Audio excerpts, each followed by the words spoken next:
जय हिंद दोस्तों। आज के वीडियो में जो हम पढ़ेंगे वो बहुत ही महत्वपूर्ण है आपके लिए कि एक छोटा सा प्रयास करके बहुत सारे वर्ड्स का मीनिंग आप आसानी से निकालने में सक्षम हो जाएंगे। दोस्तों, इंग्लिश लैंग्वेज में ज़्यादातर जो वर्ड हैं वो सारे वोकेबलरी जो हैं मैक्सिमम वो उसमें ग्रीक या लैटिन लैंग्वेज के रूट होते हैं, यानी उनसे निकल के बना है, उन्हीं से ओरिजिन हुआ है। तो बहुत सारे वर्ड जो आप पहले नहीं जानते हैं, नहीं सुना है, उसका भी मीनिंग आप आसानी से निकाल सकते हैं, क्योंकि वर्ड के कोई ना कोई सिलेबल में कोई ना कोई रूट आपको संकेत दे देगा कि इसका मीनिंग ये होगा। तो रूट को जानना है तो आज मैंने जो रूट उठाया है वो है क्रेसी और आर्की। क्रेसी का मतलब भी होता है शासन और आर्की का मतलब भी होता है शासन। तो इससे बनने वाले सारे वर्ड्स को रखा है पहले क्रेसी और उसके बाद आर्की, दोनों को मैंने रखा है अलग अलग करके। दोस्तों, इससे जितने भी वर्ड्स बनेंगे उस वर्ड में भी कहीं ना कहीं रूट होगा, उसको भी हमें समझने का प्रयास करना है और इसका ग्रामेटिकल क्लास क्या है ये भी जानने का प्रयास करना है। तो चलिए शुरू करते हैं। दोस्तों, क्लास को आगे बढ़ाएं उसके पहले बता दूं कि श्याम शर्मा क्लासेस एक नया कोर्स भी इंट्रोड्यूस किया है श्याम शर्मा क्लासेस के ऐप पे, जो प्ले स्टोर पे जाके आप उसको डाउनलोड करें। स्पेशल इंग्लिश बैच जो है खास करके रिटेन इंग्लिश को मजबूत करने के हिसाब से, और उन बच्चों के लिए जो CAPF के हैं, UPSC मेन के लिए हैं, या UP PCS J के लिए हैं, या RS राजस्थान PSC के लिए हैं, इन सारे बच्चों के लिए, या वो बच्चे जो चाहते हैं कि वो UPSC का एग्ज़ाम हिंदी मीडियम से ना देखें, इंग्लिश मीडियम से दें, उन सब के लिए स्पेशल इंग्लिश बैच है। आप जाके डेमो वीडियो ज़रूर देखें। बाकी SSC, bank PO, railway, CAPF, ये सब के लिए कोर्स आपको पहले से ही complete English course recorded class मिल रहा है। आप ये सारी जानकारी 9599614791 पे कॉल करके प्राप्त कर सकते हैं। जैसे देखिए, क्रेसी का मतलब होता है शासन। ये जो क्रेसी है CRACY, क्रेसी का मतलब शासन। ऑटो का मतलब स्वतः होता है, एक होता है, यानी कि किसी एक व्यक्ति के द्वारा शासन ऑटोक्रेसी कहलाता है, जो डिक्टेटरशिप का उदाहरण आप ले सकते हैं। और ऑटोक्रेटिक अगर बोल देते हैं तो ऑटोक्रेटिक का मतलब हो जाता है एडजेक्टिव। ऑटोक्रेटिक गवर्नमेंट यानी डिक्टेटरशिप वाला गवर्नमेंट जिसमें एक ही व्यक्ति के द्वारा होता है। अगला जो वर्ड है अरिस्टोक्रेसी। तो यहाँ पे देखिए, अरिस्टोक्रेट का मतलब तो आपको पता ही है, क्रेट का मतलब रईस होता है। अरिस्टोक्रेट इसका मतलब होता है रईस। तो अरिस्टोक्रेसी है, तो क्रेसी से हमें समझ में आ रहा है कि ये जो क्रेसी जो वर्ड है आपका, इसका मतलब शासन हो जाएगा, यानी कि रईस लोगों के द्वारा शासन, जिसको कुलीन तंत्र कहते हैं। इसी तरह से थियो है, तो थियो का मतलब भगवान होता है। ये जो थियो है इसका मतलब होता है गॉड, जैसे इसी से पढ़ते हैं ना थियोलॉजी, थिस्ट, अथिस्ट। तो उसी तरह से थियोक्रेसी हो गया, थियोमैसी हो गया, है ना। थियो से जो भी वर्ड बनेगा वो गॉड से रिलेटेड होगा, धर्म से रिलेटेड होगा। तो थियोक्रेसी का मतलब भगवान के द्वारा शासन, यानी कि भगवान के द्वारा बनाए गए नियम के अनुसार शासन, उसको थियोक्रेसी कहते हैं। तो थियो जो वर्ड है ये भी रूट है, और क्रेसी जो है ये भी रूट है। तो ये दो सिलेबल का है, दो रूट निकल के आया। तो आगे कभी हम पढ़ेंगे तो थियो के बारे में हम पढ़ेंगे कि थियो का मतलब होता है गॉड या रिलीजन। तो थियो से संबंधित हम बात करेंगे किसी वीडियो में। तो हर वर्ड को आप ध्यान से देखेंगे तो कहीं ना कहीं रूट छुपा हुआ है दोस्तों। जैसे आगे देखिए, प्लूटोक्रेसी। प्लूटो का मतलब धन होता है, तो प्लूटो और क्रेसी का मतलब शासन, यानी कि धनिक लोगों के द्वारा शासन, अमीर लोगों के द्वारा शासन, यानी धनिक तंत्र कहलाता है, यानी government by the rich people, यानी कह सकते हैं the government by the rich, यानी अमीर लोगों के द्वारा जो शासन होता है उसको कहते हैं प्लूटोक्रेसी। इसी तरह से आगे देखिए,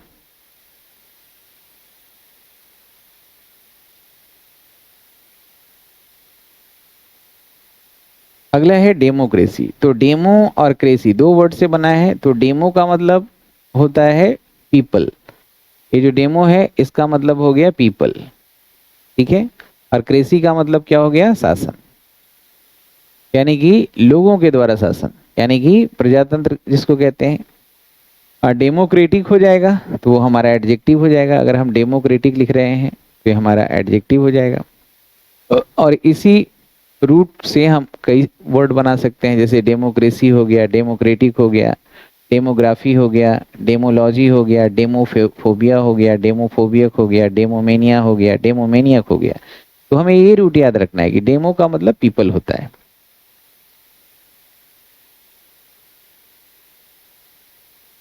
अगला देखिए दोस्तों, ब्यूरोक्रेसी। ब्यूरोक्रेसी का मतलब हो जाता है नौकरशाही। ब्यूरो ऑफिशियल से रिलेटेड होता है, अधिकारी से, यानी कि इसका मतलब हो गया कि अधिकारियों के द्वारा शासन। नौकरशाही, तो इसको हम कहते हैं ब्यूरोक्रेसी। और ब्यूरोक्रेट्स बोलते हैं ना, जो बड़े बड़े अफसर होते हैं उनको हम ब्यूरोक्रेट्स बोलते हैं, यानी नाउन हो जाएगा। अब ब्यूरोक्रेटिक अगर बोलते हैं तो एडजेक्टिव हो जाएगा।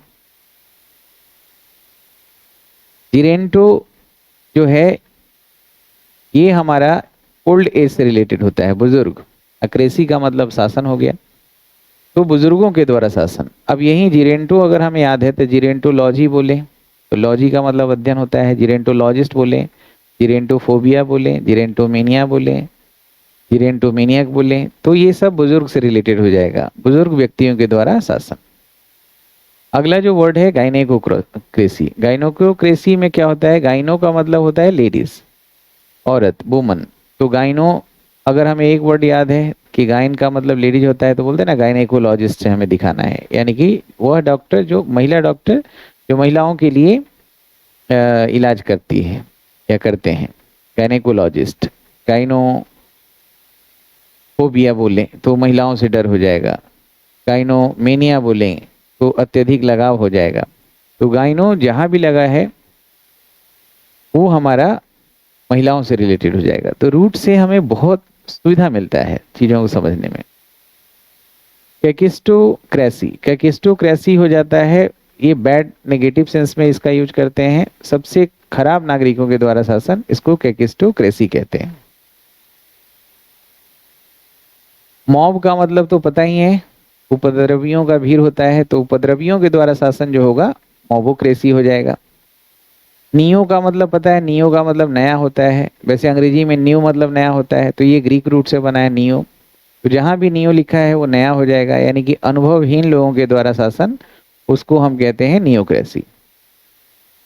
अगला है पैंटिसोक्रेसी। तो पैन का मतलब जो होता है, इसका मतलब ऑल हो जाता है ना।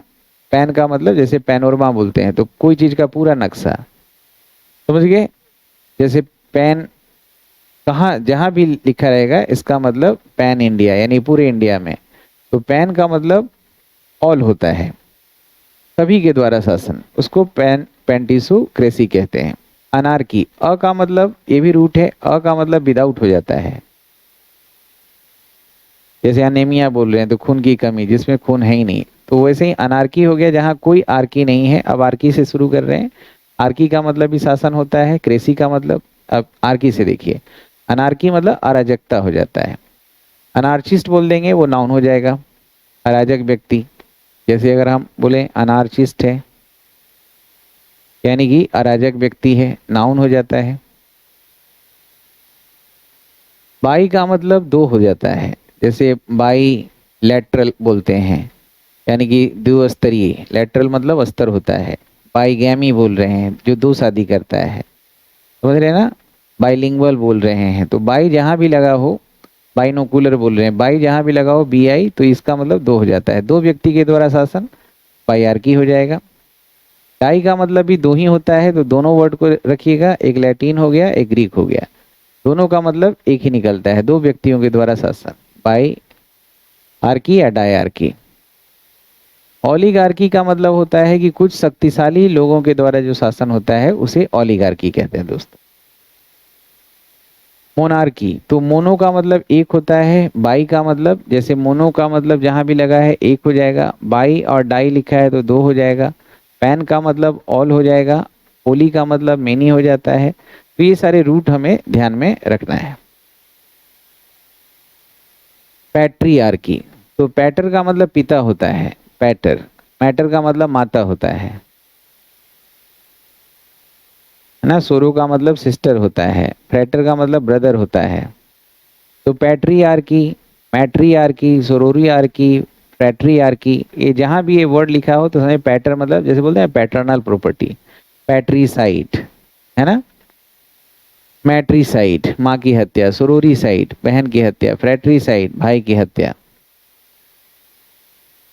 पिता के द्वारा शासन पैट्रियार्की। पोलियार्की, तो पोली का मतलब क्या होता है कई, तो कई लोगों के द्वारा शासन, इसको हम कहते हैं पोलियार्की। तो वैसे तो आज हमने जो पढ़ा है दोस्तों, वो तो सिर्फ हमने एक ही वर्ड पढ़ा है, रूट जो है आर्की और क्रेसी। आर्की का मतलब भी शासन और क्रेसी का मतलब भी शासन। लेकिन इससे बनने वाले बहुत सारे वर्ड में मैंने बहुत सारे रूट को दिखाया कि कहीं मोनो लिखा है एक हो गया, पोली कई हो गया, बाई दो हो गया, डाई दो हो गया, गाइनेको का मतलब महिला हो गई, तो जेरेंटो का मतलब बुजुर्ग हो गया, लॉजी का मतलब अध्ययन हो गया। तो इस तरह से बहुत सारे रूट वोकेबलरी जो मैंने इसमें दिया है उसमें निकल के आया है। जैसे धीरे धीरे करके सारे रूट मैं आपको फैमिलियराइज करा दूंगा धीरे धीरे। तो कैसा लगा वीडियो, आप ज़रूर अपना कमेंट लिखेंगे और हर एक वोकेबलरी को आप अच्छे तरीके से समझिए, एंजॉय करिए स्पेलिंग के साथ। ये आपको इमेंसली बेनिफिट देगा अंग्रेजी के हर एक डिपार्टमेंट पे। अपना ख्याल रखेंगे, हंसते रहेंगे, मुस्कुराते रहेंगे। जय हिंद, जय भारत।